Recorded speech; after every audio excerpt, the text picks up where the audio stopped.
to History of the Second World War, Episode 94, Interwar Airpower Part 3, National Overviews. This week, a big thank you goes out to Dave, Keanu, Isaac, and Daniel for choosing to support this podcast by becoming members. If you would like to become a member or find out more about what that means, head on over to historyofthesecondworldwar.com/members.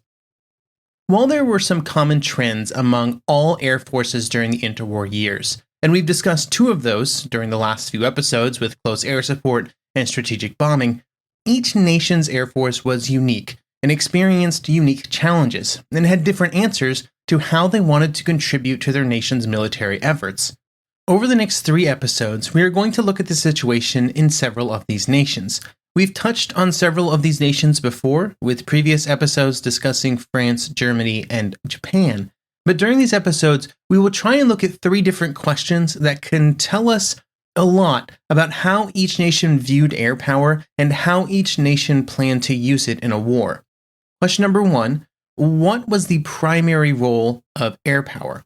Question number 2, how were the air units of each military organized and how much freedom did they have? And then question number 3, how did the economic and industrial realities unique to each nation affect their planning and preparations? In this episode, we're going to cover France, Japan, America, Russia, and Poland. In the next episode, we will discuss Germany and Italy. And then in the final episode, we will look at Britain. Air power would be an important part of each nation's preparations for a future war in the 1930s. But they each viewed air power differently, which caused different organizational, technical, and doctrinal decisions to be made in the years before the war. We will start with France, a nation that had invested a lot of money and resources into their air force during the First World War. And when that war had ended, it had one of the strongest air forces in the world, that there was no arguing about it. This advantage would continue in the immediate post-war years, as France was able to mostly just coast off of their existing strength, with other air forces around Europe either being destroyed by the war or the resulting peace treaties, or maybe left to decay a little faster than the French. However, by the time that the war would begin in 1939, the French Air Force had fallen far down the list in terms of power, which would receive no small part of the blame for the events of 1940.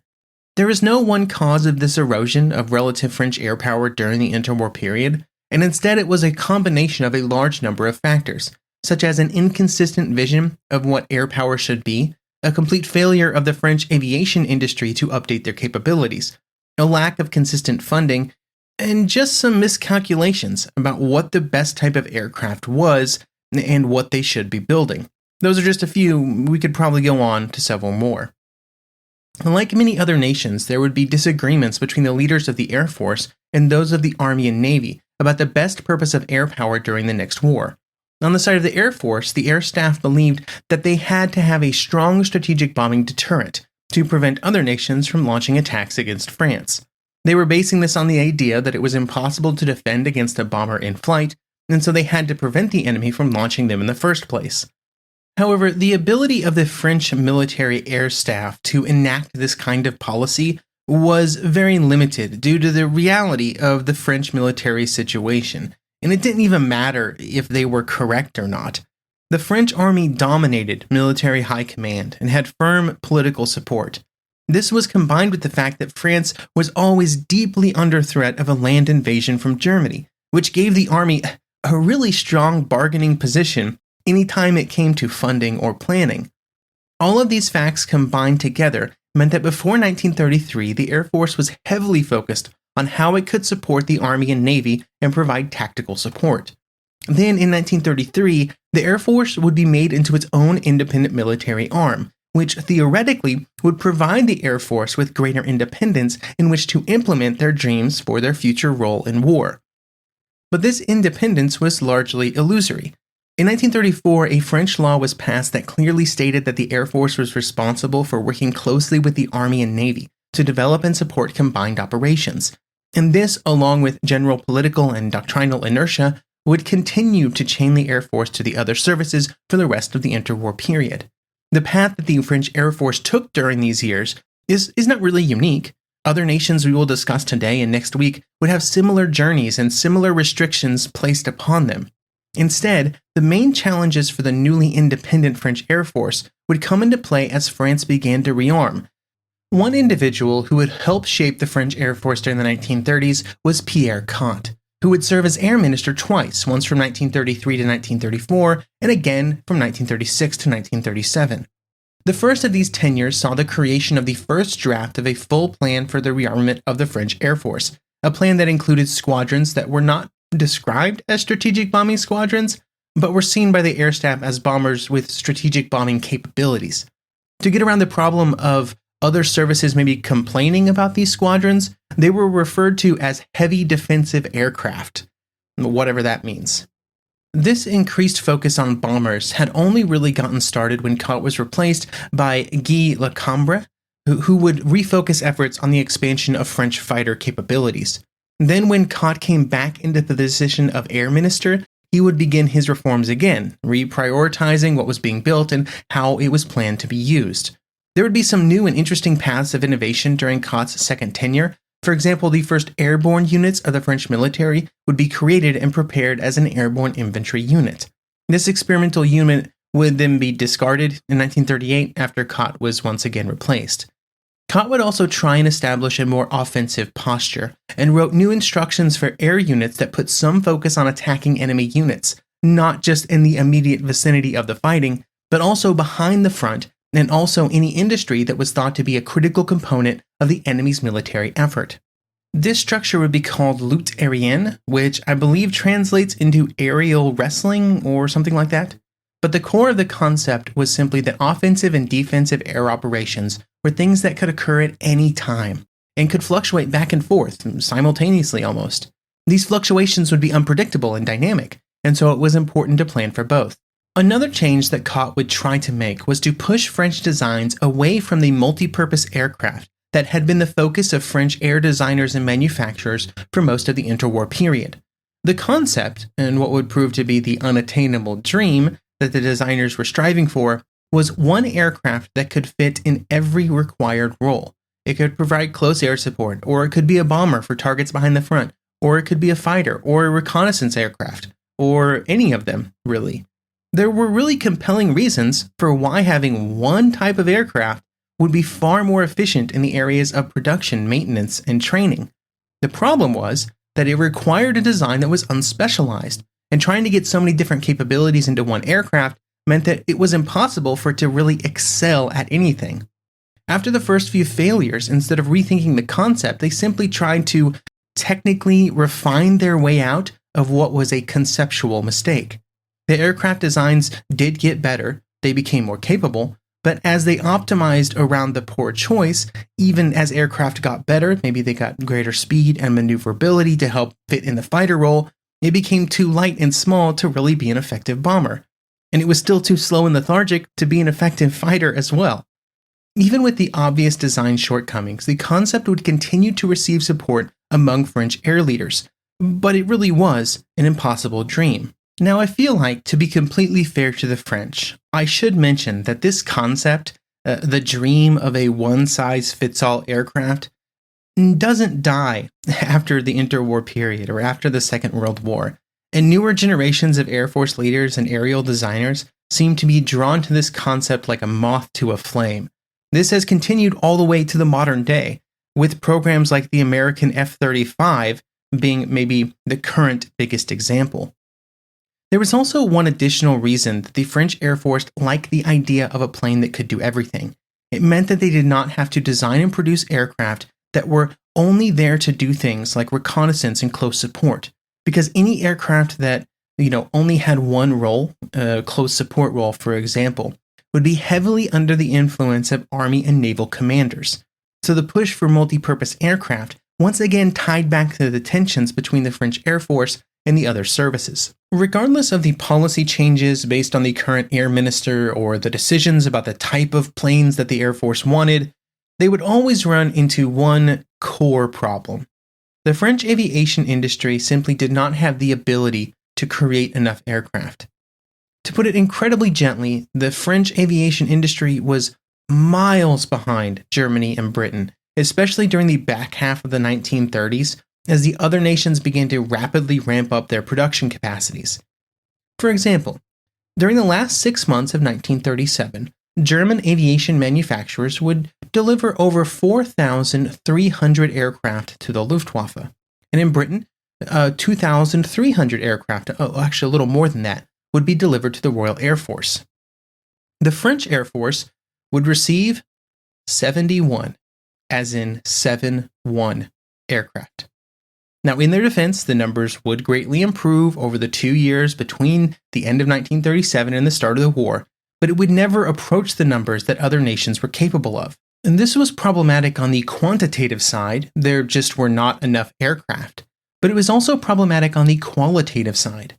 The 1930s were a period of large aviation advances, and the inability of French industry to create enough aircraft meant that the French Air Force would enter the war with older aircraft. The challenge of being numerically inferior to the Luftwaffe and flying older aircraft that were not as capable was made even worse by organizational decisions made by the French Air Force.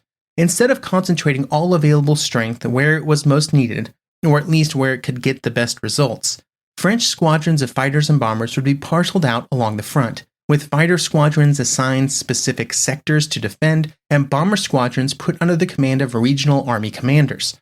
This made it difficult for the proper amount of strength to be concentrated anywhere, which might have allowed some positive results. This structure was similar to what had been in place at the end of the First World War, and it was simply continued, which might have been acceptable if the Second World War had rapidly settled into a stalemate like in 1914. But when it did not, it left the French Air Force ill-prepared to react to the dynamic nature of the move to a structure that shifted aviation resources into some kind of unified air force. There were differences in the structure of these arrangements, the level of autonomy provided, and also the relationship between the Air Force and the Navy. But for many nations, the answer would eventually become creating an Air Force entity that was its own independent branch. There were two very notable exceptions to this, especially as it relates to the Pacific theater during the war, Japan and America. For the Japanese, the relationship between the Army and the Navy was very tense. It was also deep-rooted, and it's impossible to discuss the performance of Japan during the war without considering this rivalry. When it came to air power, this caused some serious problems for Japan, a nation that was preparing to take on nations with far larger economies and industrial bases. There were two main possible enemies, the Soviet Union and the United States.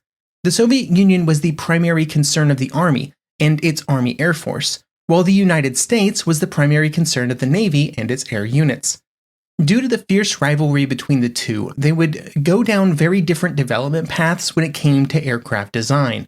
On the Army side, they prioritized reconnaissance and fighter aircraft during the 1920s, and then as bombing became a larger concern, they focused on aircraft designs that could provide the greatest possible tactical capabilities. This meant bombers with relatively short ranges. The Navy went down a completely different path, with a focus on range for most of their aircraft, which would be very apparent in designs of basically every carrier-based aircraft design that came out of Japan in the pre-war years. This type of divergence was common, and even animosity between services as they competed for limited resources was a feature of many nations. But for Japan, which was already at an industrial and economic disadvantage in the coming war, it simply resulted in an inefficient usage of resources that it could ill afford. The events in China and the attrition experienced in the theater, even with almost total domination of the skies, also sapped resources from further aircraft development. While this did provide Japanese pilots with more experience than any other nation by the time that the war started in September 1939, it also meant that resources were invested in immediate military campaigns in China instead of in long-term planning and preparations for a larger war. This delayed their design and production of their next generation of aircraft, which would not be completed until late in the Second World War. There were other organizational challenges that Japan would have when it came to fighting what was essentially a war of attrition in the air against enemy air forces after 1941. They were unable to train enough replacement pilots, a problem that was felt particularly acutely by the Navy. This greatly decreased their ability to replace pilot losses with skilled pilots, with the training requirements continuously decreasing throughout the war. But with all of that negativity, given the performance of Japanese air units in the early part of the war, it is essential to end on a high note here. The pilots in the Japanese Air Force and in the Japanese Navy were generally very good, And the aircraft designers made what would prove to be some pretty good decisions in how to design aircraft, particularly in the naval theater where they would be most tested. To take the most famous example, I think the design of the Zero in the early part of the Pacific War was a great choice, really focusing on making it as light and maneuverable as possible and giving it long range was very beneficial in the early stages of the Pacific War. Was it outclassed later? Absolutely, just like every other aircraft eventually is. In the United States, just like in other nations we've discussed, there would be competing visions between the Army and the leading aviation officers on what the future of American air power should focus on.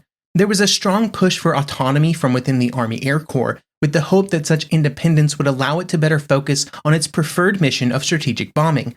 The topic of this independence would be discussed many times over many different commissions and committees, but at the end of the day, the men who were in power in those commissions and who were chairing those committees were consistently very conservative in their views about what proper military organization was. This meant that the Army Air Corps would not be given independence until after the Second World War. And so much like in France and Japan, the Army Air Corps had to bow to the wishes of the Army, at least officially. While formulating doctrine, there was the additional constraint that the American military, until quite close to the Second World War, was seen as a purely defensive tool. This made it more challenging to try and advocate for a policy that focused solely on long-range bombing campaigns against civilian and industrial targets. They were still able to develop the aircraft and the capabilities for that strategic bombing, but how those aircraft were positioned and what the official plans for them were had to be properly described to fit within that defensive national posture. Part of that development came in the form of theory, and for the Army Air Corps, one of those theories was the concept of an industrial fabric or an industrial web.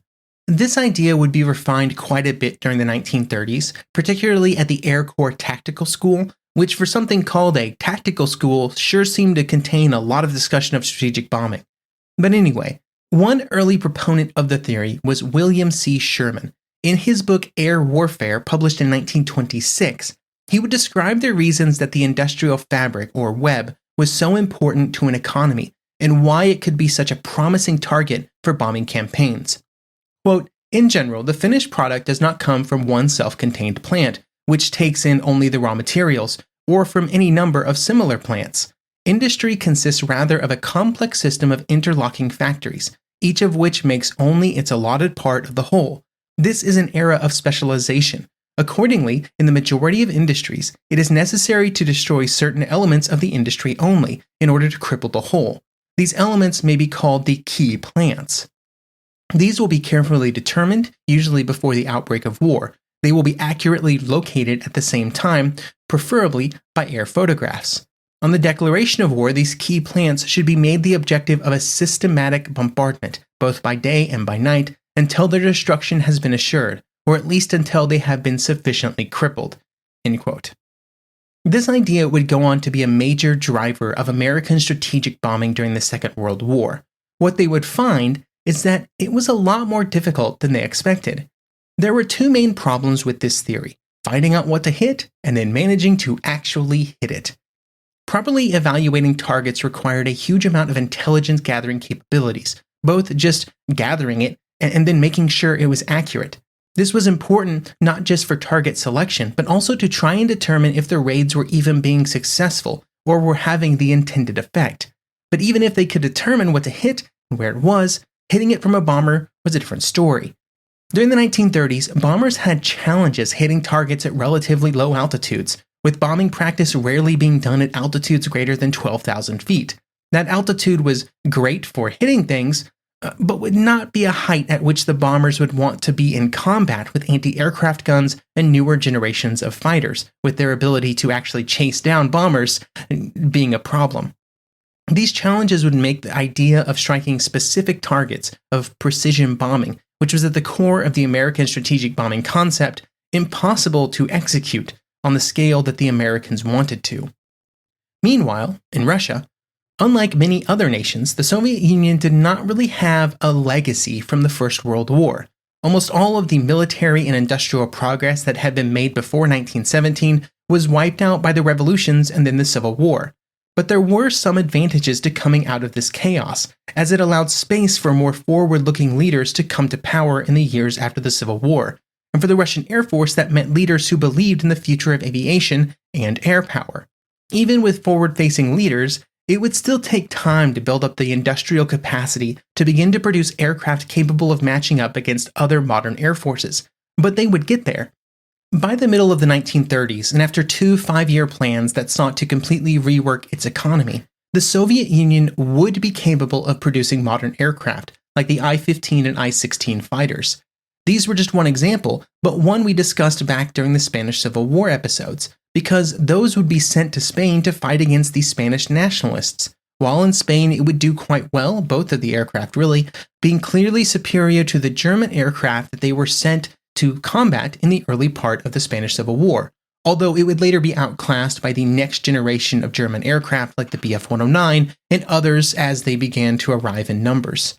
Unfortunately for the future performance of the Soviet military as a whole, the purges of the late 1930s would result in the removal of several leaders of the Air Force. While several of their leaders would disappear, the Soviet Air Force would gain real experience, first in Spain and then in the battles with Japan and Mongolia, clashes that we will cover in a few weeks. However, there would be challenges in translating those experiences and those lessons learned into actionable improvement. And that improvement would be badly needed before the summer of 1941, when the German invasion began. To the west of the Soviet Union would be Poland, and the two nations, the Soviet Union and Poland, had been at war in 1920. And in that conflict, the number of planes and pilots available to the Polish Air Force had essentially collapsed. During that war, the Polish Air Force had been completely dependent on other nations to import aircraft, primarily Britain and France. And there was surplus after the end of the First World War, although the quality was generally pretty suspect, and the other nations were trying to just sell off old, obsolete models. That would end up setting the stage for most of the interwar period for the Polish Air Force. It would be challenging to maintain the level of funding necessary to grow not just the Air Force itself, but also the industrial capacity to allow Poland to manufacture its own aircraft and its own engines. When trying to build out this industrial base, the challenges were mostly monetary. Poland was surrounded by possible enemies that put a lot of rearmament demands on its limited budget. Progress was made in these areas, although it would not be until just a few years before the war that it was possible to start taking serious strides towards equipping all Polish squadrons with Polish-built planes. During these years, there were discussions about what the Air Force should be focused on, with there being advocates in Poland for the same theories that were discussed in other nations. This would result in a period of focus on building out the bombing capabilities, and this included both bombers designed for closer cooperation with the Army, as well as those with strategic strike capabilities. There would be a pivot in the focus of the Polish Air Force immediately before the war, led by General Zajec, who became inspector of the Polish Air Force in 1937. Zajec's concern in early 1939, when he took over as head of the Air Force as well, was that even if a focus on bombers was the objectively correct path forward for the Polish army, it was likely that Poland would face war before it was ready. During this time, 1941 was being thrown around as the earliest that the new generation of Polish bombers would be available in numbers large enough to have a real impact. Due to this delay before bombers would be available in large enough numbers, Zajec would push for a far greater focus on beefing up Poland's fighter squadrons, because he believed that that was all that really could be done before war might happen, which was absolutely correct in terms of predictions. But there was a problem. Polish production capacity was limited.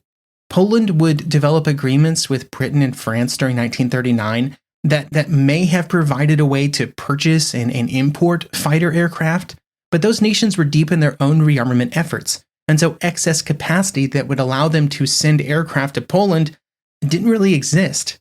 There were other options, like the United States, but in those nations funding became a problem, with Poland unable to obtain loans from its allies to try and purchase aircraft from the Americans. All of this left Poland's Air Force in a rough spot when the war began, with Polish aircraft heavily outnumbered by the Luftwaffe. And to make things worse, most of the aircraft that were operational were from early 1930s designs that did not perform well under the demands of 1939. Thank you for listening, and I hope you will join me next episode, where we will talk about the air forces that the Polish, the British, and the French would be fighting during the Second World War from Germany and Italy.